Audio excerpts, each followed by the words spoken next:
একটা হলো মানুষ যখন উলির দরবারে যায় তখন সেখানে তাদের উসিলা আল্লাহর কাছে চাওয়া, সেটা দলিল দ্বারা সাব্যস্ত আছে। আরেকটা হলো তার কাছে চাওয়া।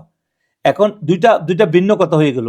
এখন দেখেন, একটা আল্লাহর অলি বা মাজারে আছেন, তিনি কোনো জিন্দা আছেন বা জিন্দা অলিদের ব্যাপারে অনেক মতপার্থক্য নাই, কিন্তু যারা মাজারে আছেন বা তারা এক শ্রেণীর উগ্রপন্থী যাদেরকে বলা হয়, আমরা তাদেরকে উগ্র বলে, আল্লাহ তাদেরকে হেদায়েত দান করুক।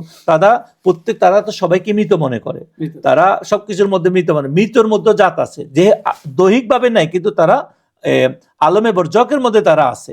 তো সেই হিসাবে আল্লাহ পাক বলতেছেন রুহের কোনো মৃত্যু নাই, নফসের মৃত্যু হয়। এটা নিয়ে লম্বা আলোচনা। তো আপনি যেটা বলতেছেন, একটা মানুষ যখন কোনো বিপদে পড়ে, রোগ ব্যাধিতে পড়ে, বিভিন্ন সমস্যায় পড়ে, তখন কোন আল্লাহর প্রিয় বন্দা যাদের দ্বারা প্রমাণিত, যাদের দিন প্রচার হয়েছে, তাদের ওখান থেকে তাদের প্রতিষ্ঠিত কার্যক্রমে লক্ষ লক্ষ লোক হেদায়েত পাইছে, এখনো পর্যন্ত হেদায়েত পাইতেছে তাদের উসিলার কারণে।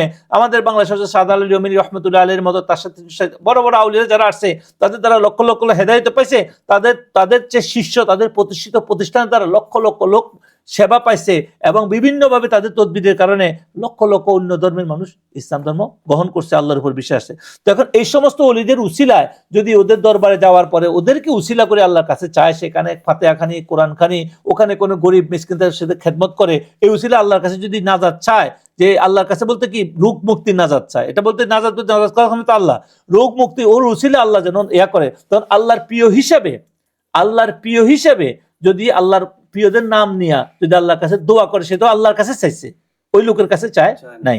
একটা লোকের কাছে গেল, ভাই আমাকে 5টা টাকা দাও, তো এটা যেরকম শিরিক হবে না, তো ওই লোকের কাছে গেল কোনোদিন এটা হবে না। কিন্তু আমাদের আরেক গ্রুপ আছে, তারা বলছে না, এইভাবে ডাইরেক্ট না চাইয়া বলে, ইয়া আল্লাহ তোমার এই প্রিয় বান্দার সদকায় উসিলায় আল্লাহ তুমি আমার সমস্যাটা সমাধান করো। ওটা তোমাদের গুণও হইতে পারে, কারণ অনেক তোমার মতো অত বুঝের লোক আছে, অনেক লোক আছে অজ্ঞ আছে, সে যে তারে খোদা মনে করে চাওয়া শুরু করবে। এই জন্য এটা আমাদের আহলে সুন্নাতের একটা শক্তপক্ষ, আমরাও এটার পক্ষে যে এখানে ডাইরেক্ট সরাসরি তাদের কাছে না চাইয়া তুমি তার উসিলায় আল্লাহর কাছে চাও।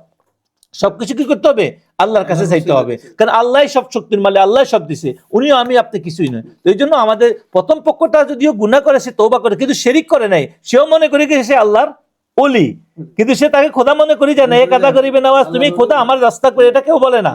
আল্লাহর ওলি হিসেবে সে তার কাছে গেছে, কিন্তু সে গুনায় লিপ্ত হইতে পারে, কারণ শত শত লোকের গুনাহ হইতে পারে, কিন্তু যদি ওনাকে আল্লাহর ওলি হিসেবে মানে এবং আল্লাহর ওলির উসিলে আল্লাহর কাছে চায়, তো এটা সবচেয়ে বেশ এবং দলিল দ্বারা আল্লাহর সমকক্ষ ভাবে নাই, না, এটা কখনো সমকক্ষ ভাবে নাই। হ্যাঁ, সমকক্ষ